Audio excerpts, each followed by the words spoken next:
Originally slated for April, Arc System Works' Guilty Gear Strive is set to release on June 11th for the PlayStation 4, PS5, and PC.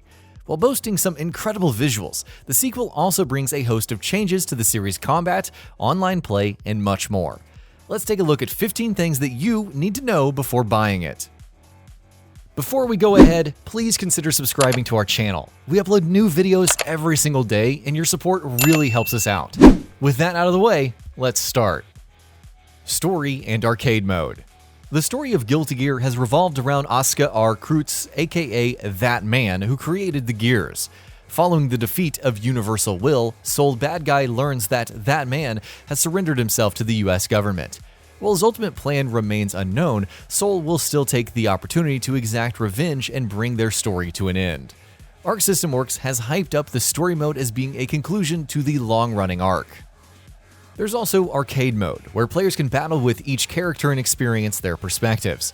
Based on one's performance, various branches and routes can open up, providing some replay value. How this differs from the main story mode, along with how the Another Story DLC ties in, remains to be seen though.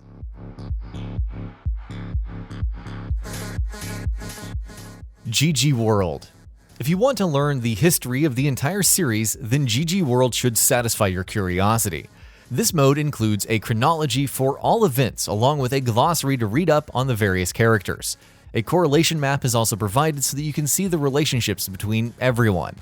Gallery mode should also be worth checking out since it includes trailers and music from previous titles, character artwork, environmental art, and much more. Roster. With 15 characters at launch, Guilty Gear Strive's roster is composed primarily of returning fighters. These include the likes of Soul Bad Guy, Kai Kisk, Zato 1, Ram Lethal Valentine, Leo Whitefang, Chip Zanoff, I Know, Potemkin, Faust, Milia Rage, May, and Axel Lowe. Even Angie Mito, who hasn't been playable since Guilty Gear X2, makes his return. New characters include Nagoriyuki and Giovanna, the former being a vampire samurai that enhances his attacks with blood, while the latter fights with Rei, a wolf spirit. Tutorial and Training Modes. Tutorial and training modes are available to help learn the ropes. The former is more about familiarizing the player with different inputs, while the latter features recordings, combo recipe saving, and AI difficulty settings for sparring in a more free-form environment. Oddly enough, feedback from previous betas indicated that the tutorial mode doesn't provide much information on game mechanics. Though Arc System Works will, quote, brush up on this, it seems that the mode will remain this way for the foreseeable future. Mission Mode and Survival. Thankfully, you can practice more complex mechanics in Mission Mode. Different missions are available for learning techniques like Psych Burst, Dust Attacks, Throws, and so on, and combos. Clear enough missions and you receive proficiency points to unlock presentations for more detailed guides.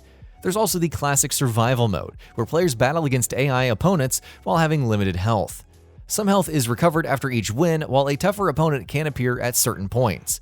Perform well enough, and you might earn a spot in the online leaderboards. Gameplay changes. In terms of gameplay, Strive represents the biggest shift in the series yet. Danger Time and Blitz shield and attacks are out. The Gatling system no longer allows for canceling into heavy attacks, and the damage and hit stun of counter hits has been increased, with the risk gauge continuing to play a part. Chip damage and the ability to dash have also been added. Though this results in a more streamlined system, there are still plenty of interesting mechanics to play around with. Roman cancels. Roman cancels also return, allowing players to cancel out of an attack and return to the neutral stance, thus allowing them to follow up with other moves or combos. In Strive, using it on an opponent within range will slow their movements slightly. Each Roman cancel consumes 50% of the tension gauge, and depending on the color, different effects are produced. Red will make the opponent move up slightly, yellow knocks back the opponent and is created when blocking, and purple occurs during an attack's recovery frames. A blue Roman cancel will occur when using a Roman cancel without attacking. Wall Break.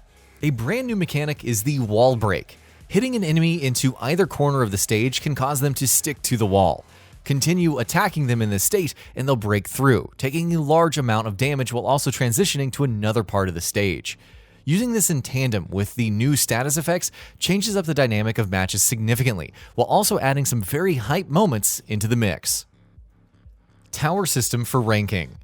To help appropriately match players of the same skill together online, there's the new tower system. Based on one's skill level, you're assigned to a floor, win enough matches, and you can ascend to the next floor. Of course, you'll find tougher opponents as you go further up, with the top floor being reserved for the very best in the game. Online Lobby and Quick Start. Each floor in the tower represents a different online lobby where you choose an avatar, set your character, and engage others in matches. Unfortunately, its implementation in previous beta tests has been far from ideal.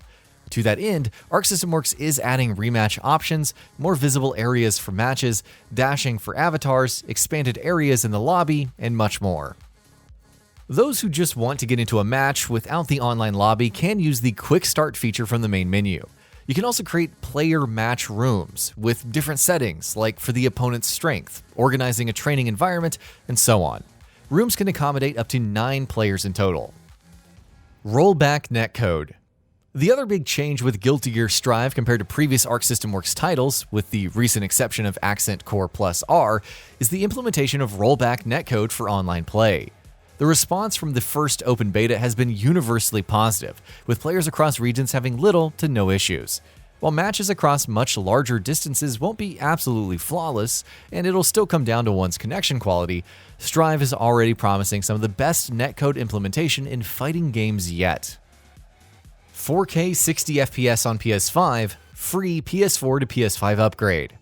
On PS5, Guilty Gear Strive runs at a crisp 4K 60 FPS, as seen in the first beta.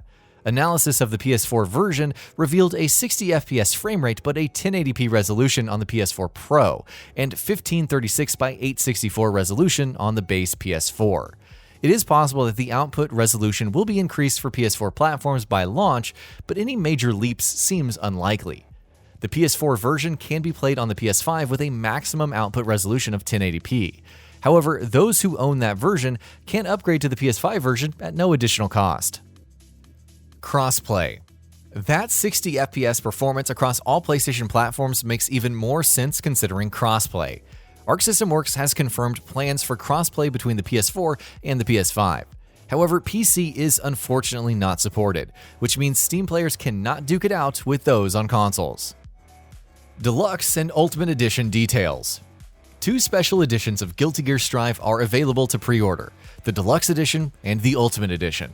The Deluxe Edition is available for PC, PS4, and PS5, and includes the base game along with Season Pass 1. This Season Pass adds 5 new characters, 2 new stages, and 5 additional colors for each character along with the Another Story DLC. While 3 days early access is available for console owners of the Deluxe Edition, PC owners will not receive the same. Available only on consoles, the Ultimate Edition includes the same content as the Deluxe Edition, along with a digital soundtrack which includes 55 songs, including over 15 vocal themes like Smell of the Game, digital artwork from each title and several unreleased illustrations, and an additional color pack for outfits with black and neon blue highlights for each character. Everyone who purchases the game before June 25th will also receive special colors for Sol and Kai, which flips the looks for both characters along with the elements for their attacks. It's also worth noting that early access will provide access to all game modes and characters, as opposed to previously when some content was locked off. PC requirements. For PC users, the hardware requirements for Guilty Gear Strive are actually very reasonable. At minimum, you'll need an Intel Core i5-3450 at 3.1 GHz or AMD FX 4350 at 4.2 GHz with 4 GB of RAM. A GeForce GTX 650 Ti or Radeon HD 6870 1 GB is also needed. Recommended hardware includes an Intel Core i7-3770 3.4 GHz with 8 GB RAM and a GeForce GTX 660. In both cases, only 16 GB of installation space is needed. And with that, we reached the end of the video. Have anything to say? Let us know in the comments below. Also, we upload new videos every single day on Gaming Bolt, so please consider subscribing as it really helps us out. Thanks for watching.